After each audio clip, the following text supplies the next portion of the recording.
Baik. Jazakumullah khair.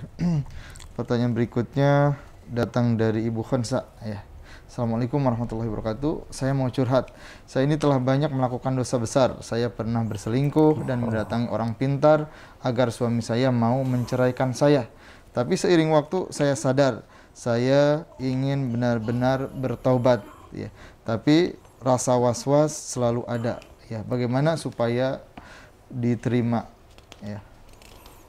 Ya, sudah disebutkan itu penyakitnya was-was. Ya. Kalau tobat itu sing mantap, ya kan. Mantap mengakui kesalahan. Jadi orang tobat itu jujur.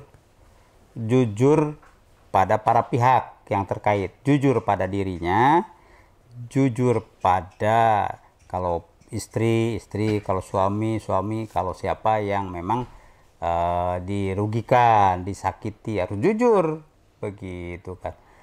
Jujur juga kepada Allah Subhanahu wa taala, ya kan, dengan mengakui ya dosa apapun. Ya, Masih takut ya. mungkin ini. Nah, itu justru ya modal tobat itu ada kejujuran, al-i'tiraf, pengakuan. Ngaku, ya Allah. Dari i'tiraf ada an-nadam, penyesalan. Nah, kalau tidak jujur kan nggak ada muncul penyesalan. Dari penyesalan kemudian ada tentu saja al-istihlal, menghalalkan, minta dihalalkan ya kalau menyangkut hak orang lain, apakah hak-hak yang terkait dengan harta benda ataupun hak-hak non harta benda, ya kan, si fulan pernah disakiti dan disebut ya minta dimaafkan dan seterusnya begitu kan. Itulah kejujuran ya, sebab ya Allah Subhanahu wa taala senang dengan orang-orang yang jujur walaupun dalam perbuatan dosa tapi jujur. Nah, itu adalah satu pintu untuk tentu saja kembali ke jalan yang benar, ya kan. Makanya ya jangan ragu gitu kan, jangan ragu. Lalu bagaimana cara untuk memperbaikinya? Karena tadi terkait dengan hak suami, ya langsung tentu saja ya Mas, Bang, Mbak sebut ya minta maaf dan ini kan. Kalau ada kaitannya dengan harta benda tentu saja dikembalikan atau minta dihalalkan kan, minta dihalalkan ya. Ya ke depan tentu memperbaiki apa yang sebelumnya ya terlalaikan, ke depan jadi ada komitmen baru ya, namanya al-azmu ya, tekad dan komitmen baru. Lalu al-ihsanu wa ahsanu, betul-betul terlihat oh si fulan sekarang ada langkah perbaikan. Itulah tobat. Gitu. Jazakumullah khair. Pertanyaan berikutnya datang dari Ibu Dinda ya, yang menanyakan, saya izin bertanya, jika ada seorang istri keluar rumah atas izin suaminya, kemudian dia pergi dengan naik taksi online, jika di mobil tersebut cuma ada sopir, dia sama anak yang usia 5 tahun, apakah seperti itu diperbolehkan? Ya, itu kan apakah termasuk kategori kholwah atau tidak kan gitu ya. Kholwah itu tentu berduaan ya dengan orang lain yang bukan mahram. Nah, apakah keberadaan anak kecil 5 tahun itu menjadi pemilah begitu sehingga tidak terjadi kholwah? Nah, 5 tahun sudah mumayyiz belum? Sudah ngerti atau belum? Kira-kira 5 tahun itu ya kayak Lubna itu 5 tahun kurang 4 tahun setengah. Ya kalau ada hal yang begitu ngerti lah dia. Jadi bisa bercerita. Ya bercerita dan ya mama kok begitu, bisa ya kan. Jadi itu juga bisa menjadi penghalang untuk dilakukan hal-hal yang tidak pantas sehingga ya menghindarkan dari kholwah ya. Tapi sebaiknya memang ya itu tidak dilakukan sebab kalau ada pun yang mendampingi ya orang dewasa lah ya, yang bisa tentu saja kita berkomunikasi, ngobrol. Kalau dengan anak yang begitu kan ngobrol apa ya kan begitu. Bisa juga dibohongi anaknya itu kan, ini itu ini dan lain ya kan. Iya itu bisa dibohongi. Lalu dikasih hadiah lah ya, itu bahayanya. Kalau tentu murofik atau penyerta pendamping itu masih ya dunal tamyiz, di bawah usia yang bisa memilah yang baik dan yang buruk. Jadi perlu dihindari itu, sebab dari situlah celah setan itu akan menggodanya. Pertanyaan berikutnya datang dari Ibu Widya yang menanyakan, ya, sebelum meninggal Bapak meninggalkan sejumlah uang yang diperuntukkan untuk biaya nikah saya. Ya. Ternyata setelah digunakan uangnya berlebih. Maka apakah uang tersebut diberikan untuk siapa? Meninggalkan sejumlah uang, sebutlah Buat buat pernikahan pernikahan putranya. putrinya ya. Putrinya, lalu nikah putrinya. Masih ada sisa Cukup ya kan, dengan biaya itu cukup. Berarti itu min karomil walid ya, dari sifat apa kedermawanan ya kan. Oh ya, anak mau nikah, dah bapak nitip nih uang sekian begitu, kira-kira nah, dengan standar harga-harga sekarang cukuplah sekian. Tapi ya sebagai orang tua yang sangat sayang, dilebihkan barangkali kan begitu ya, lebihkan sekian dan ternyata berlebih.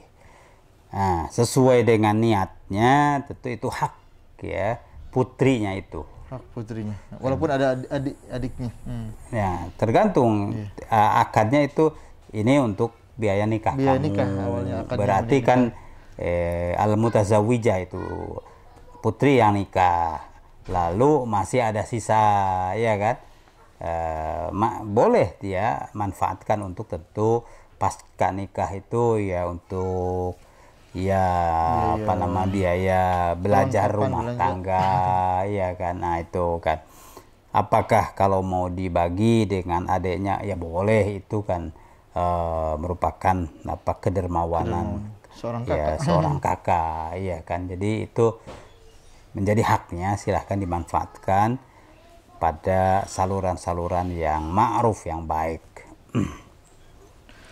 Jazakumullah khair. Pertanyaan berikutnya terkait warisan. Ya. Kasusnya, Bapak menikahi istri pertama, mempunyai 2 anak perempuan, bercerai, mempunyai rumah yang berdasarkan pengadilan agama diberikan ke mantan istri dan 2 anak tersebut. Kasus kedua, setelah cerai, Bapak menikah lagi dengan gadis lain, kemudian mempunyai 1 anak laki-laki, mempunyai rumah baru. Lalu Bapak meninggal. Pertanyaannya, yang mana yang termasuk warisan? Siapa yang berhak menerima waris? Bagaimana pembagiannya? Iya, masalahnya tentu dibedakan. Kalau masalah harta pusaka warisan dengan masalah bagi aset, ya bagi hak kekayaan. Kalau masalah harta pusaka atau asbabul irsi, ya sebab-sebabnya ada warisan itu kan pertama adanya wafat. Subutul wafat minal muwaris, yang mewariskan itu wafat. Tuh keterangan wafatnya ini. Nah itu kan. Jadi tanpa wafat nggak ada istilah warisan. Jadi subutu wafatil muwaris. Nah, satu ya kan. Yang kedua subutu al-warasah atau al-warisin wal warisat. Ya, menurut ya tentu hukum fikihnya yang statusnya sebagai pewaris ini. Kapan? Yaumal wafat. Nah, jadi yaumal wafat, hari H, jam D, ya di situ ya kan. Adanya isu warisan. Sebelum wafat nggak ada yang namanya warisan. Nah itu kan. Baru setelah diketahui subutu maut al muwaris, ya hak hakikian au hukman. Hukman misalnya ini tidak diketahui sudah berapa lama hilang. Nah, itu. Nah, kan atau ini ada bencana apa begitu ya kan? Nggak ketemu. Nah, itu maut hukman itu ya kan. Kalau hakikian ya udah memang ada jasadnya, buktinya. Yang kedua, kalau si fulan meninggal siapa saja ini? Ya, ada al-usul, ada al-furu, ada al-hawashi begitu. Al-usul berarti kan ya bapaknya, ibunya, kakeknya dan seterusnya itu dicatat. Ya, kalau furu anaknya ya terus. Kalau al-hawashi yaitu ya istrinya satu atau dua, tapi status istri ketika wafat. Berarti kalau udah dicerai tidak? Oh enggak, itu kalau mantan istri enggak.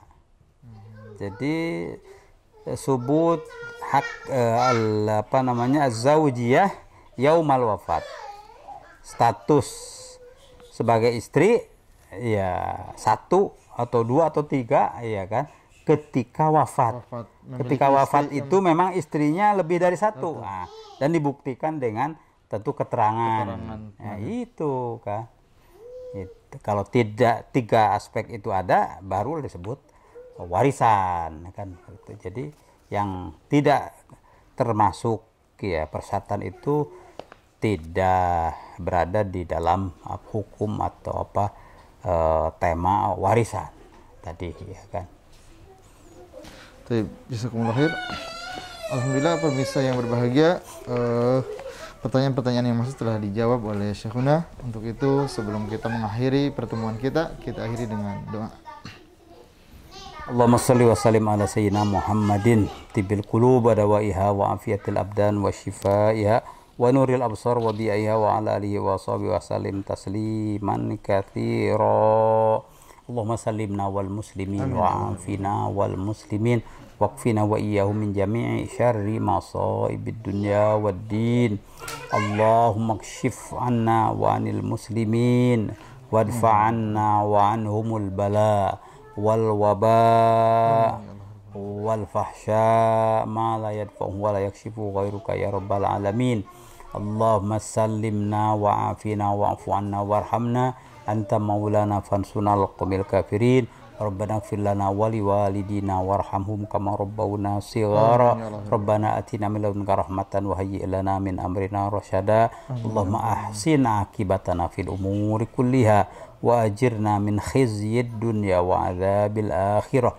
Rabbana atina fid dunya hasanah wa fil akhirati hasanah wa qina adzaban nar.